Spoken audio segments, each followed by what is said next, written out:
Hopefully and prayerfully, y'all, this is the last, y'all, of Miss Tina's Gumbo files, y'all, because everybody been talking about it, now it's being out there, and they're telling us what really went down at the rodeo. Now, according to MTO, y'all, they're saying that they did a follow-up, y'all. Now, they're saying they already told everybody about Mama Tina's Gumbo booth that was snatched by the Houston health inspectors, y'all, at the Houston rodeo after a customer reportedly fell violently ill. They said now they're obtaining the full gritty details, y'all, from the official Houston Health Department inspection report, and they're saying that it's really interesting. Now, they say forget about the political issues. The actual reason for the shutdown read like a scene, y'all, out of kitchen nightmares.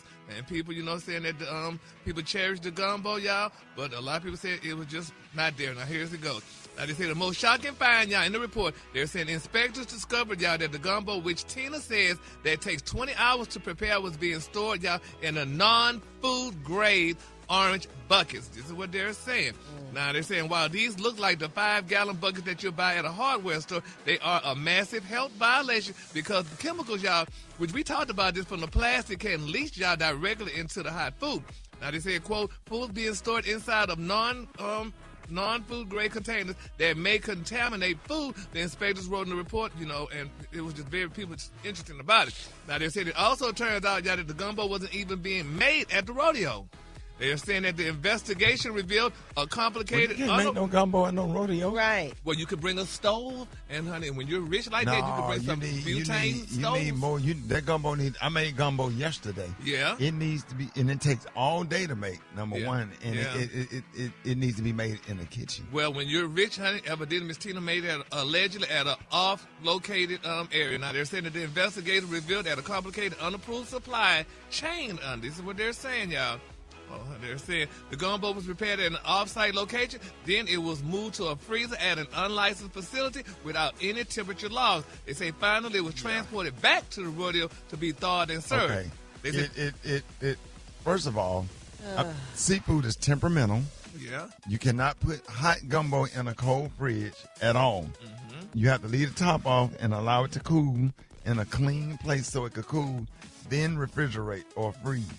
Or whatever, and you just got to be careful when you're dealing with seafood because you warm up some gumbo and you start seeing them small bubbles coming from the bottom. Yep, that means that it's spoiled. Yeah, my daddy made a good seafood gumbo. I never forget it. One Sunday, I got some for you this morning. Yep, and he had. Let see if you like it. And it was good, but the thing was, it started bubbling. Because we had went to church. Yeah. But when we came back from church, it was bubbling. But my dad said we had to eat it because he put a lot of money in that gumbo. We ate it. We ate that damn gumbo. And your stomach was bubbling. Yeah, but I'm still alive, honey. We ate that gumbo. You made it. Yes, he said. Yeah. So they're saying that, it was moved to a freezer at an unlicensed facility without any temperature loss. And they say finally it was transported back to the rodeo to be thawed out. Now they're saying because the source wasn't on the approved permit and there was no documentation showing the food was cooled properly, it was all considered unapproved source. That's what it was. Yeah. So, but I done messed up. I done messed up a lot of food, putting hot stuff right in the fridge, trying to clean up the kitchen. Yeah. Like I had to get up last night at like 12:30, 1 o'clock in the morning, and go downstairs and put my hands around and then refrigerate it. Mm-hmm. I went to bed and got up. I couldn't even sleep good because I know I had left that gumbo out or whatever. But you just can't.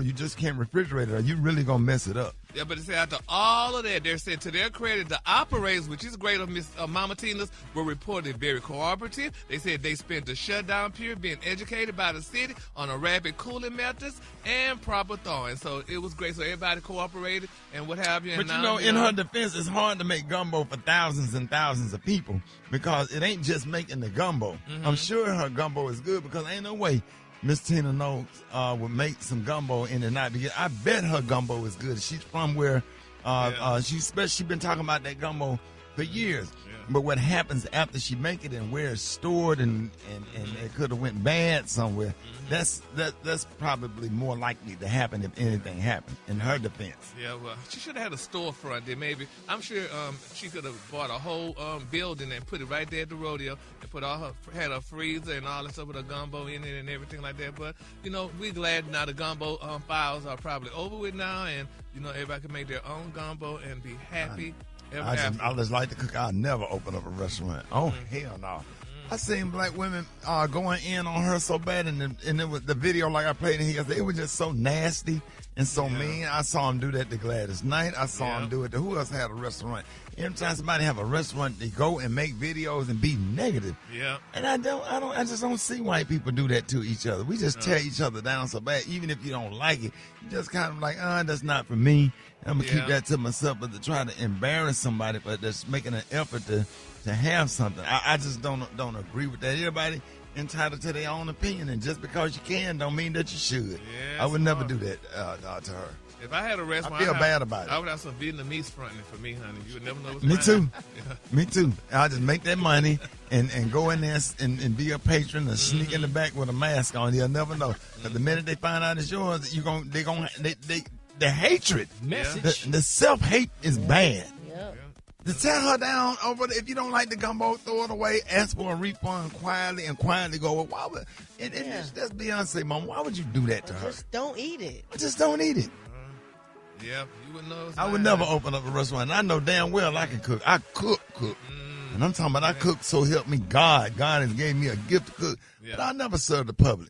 We're going to be the judge of that gumbo. I had to deal with somebody's attitude and they didn't get their food on time. So we're going to be the judge of his gumbo today? Yeah. Cuss me out. I'm going to cuss you back. I'm going to tell you your mama. I'm going to call you a dog and tell you to get out and ever come back. Your mama? I don't have the patience for that kind of stuff. Your mama. Ooh, Lord. Your mammy. My Lord. All right, the color today, honey. Your mama is acacia. On the high end, you say acacia. And the low end, just say beautiful gold. That's your color. Y'all give it up to Gary with the T. I got your wake up calls. Good evening, 866-9 Rickey, 866-9 RICKEY. Rickey Smiley Morning Show.